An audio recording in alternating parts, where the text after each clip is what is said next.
Vimos anteriormente que el orden se entiende y se desprende de aquello en que creemos.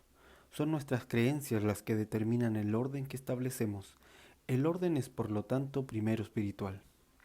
Desde ese entendimiento, sabemos que la llegada y manifestación del real sacerdocio, según el orden de Melquisedec, impulsa una reforma que trae siempre un nuevo orden.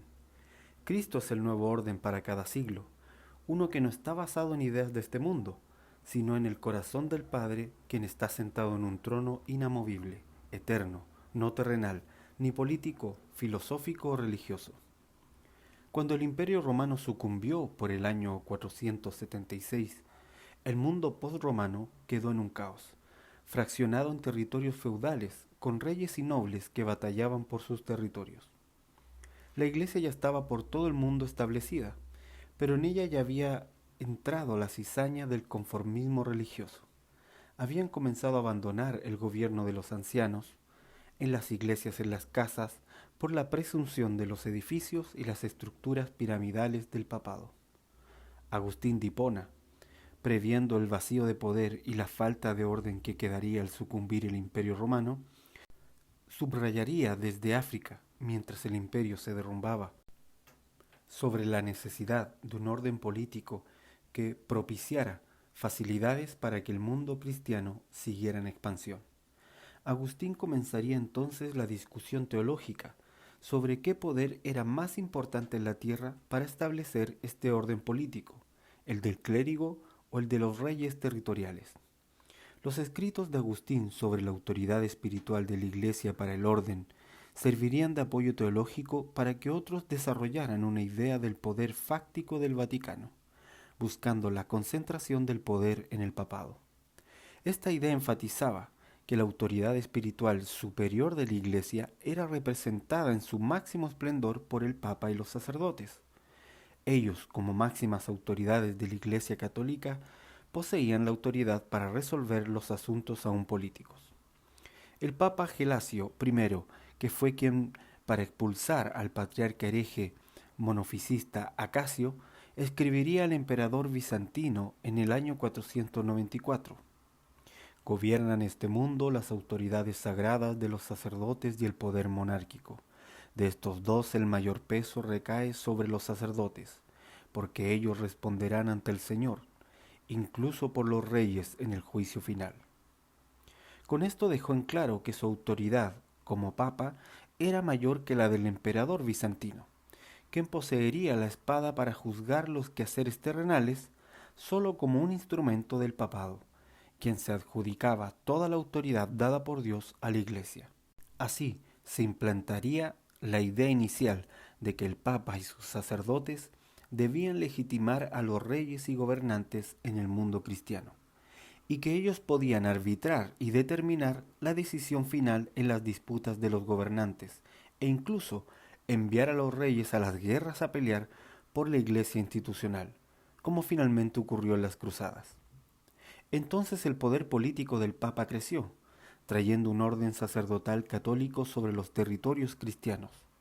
La Iglesia católica se volvió un sistema político lleno de intrigas, que incluyeron asesinatos, sicariatos, robos y corrupción.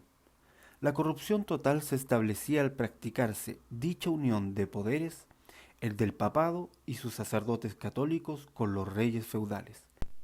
El orden del falso sacerdocio estaba implantado para el desmedro de los verdaderos santos.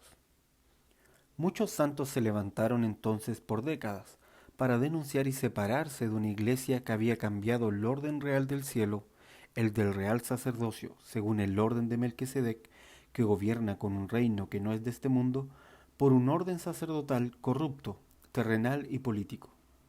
Un sacerdocio falso que se levantó volviendo a construir edificios sagrados, divinizar tradiciones, confeccionar ropas beatas de sacerdocios, crear rituales, fetiches, reliquias consagradas, etc., olvidando que el orden que Cristo estableció en los cielos en su reforma juzga tarde o temprano los sistemas corruptos del mundo. La idea de gobierno para Cristo y los apóstoles nunca fue comenzar por tomar los lugares de poder político y sus estructuras, sino que traer el nuevo orden desde el cielo al espíritu del hombre.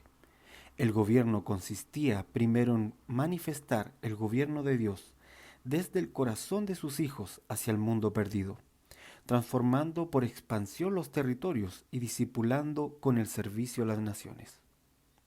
Los reformadores aparecieron en cada generación, esta vez para enfrentarse al clérigo y el poder del papado, para ir contra lo falso, lo piramidal, lo defectuoso y lo torcido. No lo hacían buscando poder político, más bien manifestando lo verdadero.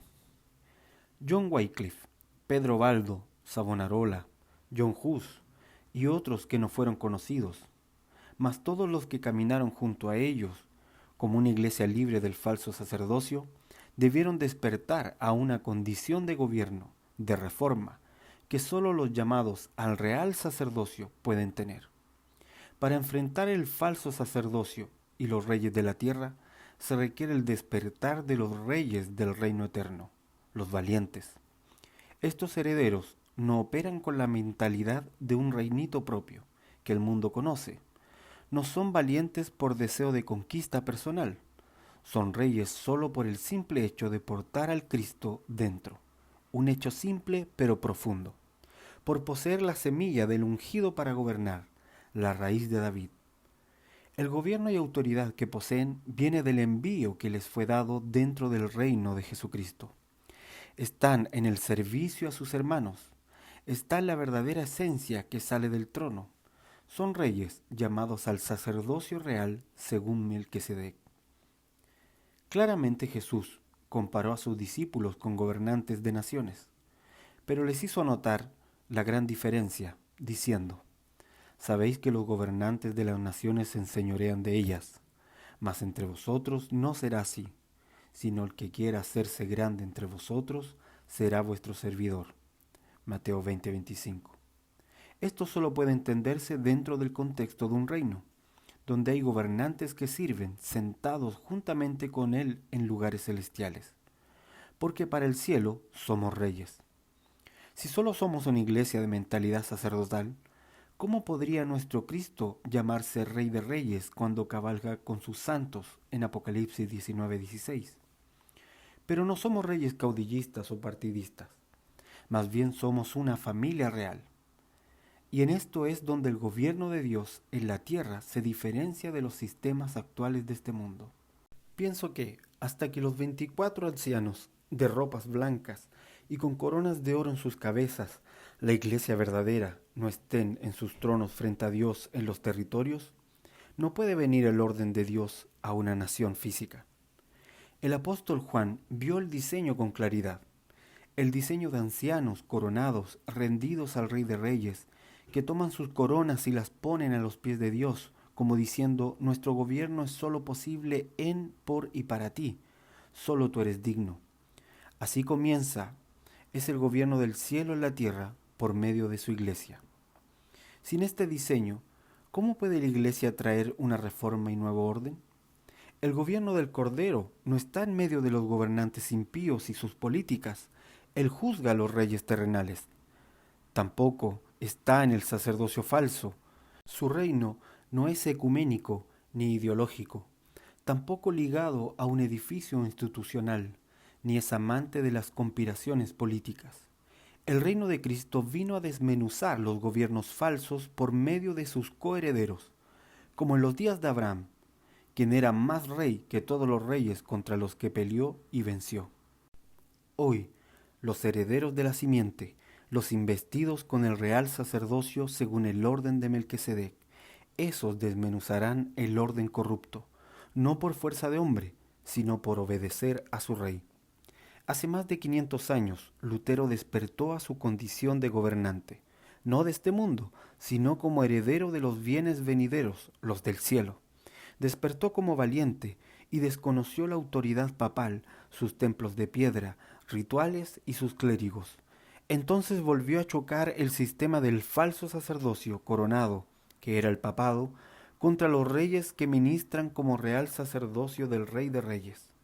Hace años los reformadores hablaron y pelearon con la voz de las generaciones pasadas, con el espíritu de reforma del Cristo gobernante.